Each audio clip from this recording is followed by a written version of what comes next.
Bonjour à toutes et tous. Aujourd'hui, je vous amène prendre l'air pour vous parler de la gratitude.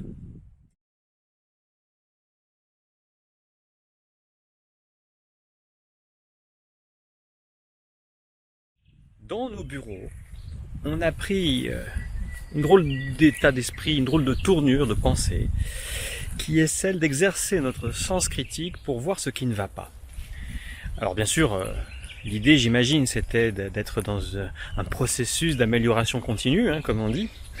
Le problème, c'est qu'on s'est mis aussi dans un processus de râler en continu.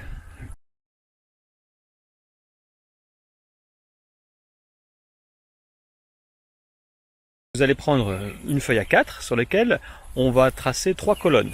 La première colonne, ce sont les ressentis. La deuxième colonne, ce sont les faits. Et la troisième colonne, ce sont les responsables. Alors, dans la première colonne, les ressentis. Pour une fois, on va s'entraîner à ne pas noter les ressentis négatifs de type acrimonie, colère, dégoût, rejet, etc. Mais plutôt la joie, le rire, parce que parfois on se marre au travail aussi, la détente, la chaleur humaine, le sentiment d'appartenance, etc. Oui, toutes ces bonnes émotions qui font du bien dans le corps. Première colonne. Deuxième colonne, en face de tous ces ressentis, je vous propose de noter des événements, des faits, des choses très concrètes. La troisième colonne, c'est qui est le responsable. Il y a toujours un responsable. Croyez-moi, si vous cherchez bien, vous le savez, on le sait quand on râle, on trouve toujours un coupable. Mais là, c'est pareil. Lorsqu'on se sent bien, il y a toujours quelqu'un, voire plusieurs personnes qui sont impliquées là-dedans.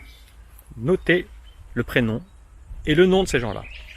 Et puis, ce que je vous propose de faire dans les jours qui viennent, c'est de contacter ces gens-là par SMS, petit message SMS, petit mail rapide, juste pour dire, par exemple, Laurence, c'est le prénom de la comptable de l'entreprise dans laquelle j'ai travaillé ces dernières années. Laurence, je voulais te remercier parce que je me suis senti détendu lorsque j'ai vu que tu avais traité rapidement et fait le virement correspondant à ma note de frais. Voilà.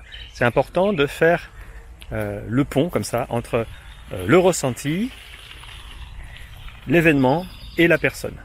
Vous allez voir que ça contribue largement à peu à modifier l'humeur et l'ambiance générale au travail. Voilà, je vous remercie de votre écoute d'ailleurs. Je me sens détendu lorsque je sais qu'on m'écoute et joyeux de partager. Voilà. Et n'hésitez pas à partager également vos ressentis et vos sentiments et ce que ça vous a fait de faire cet exercice. À très bientôt.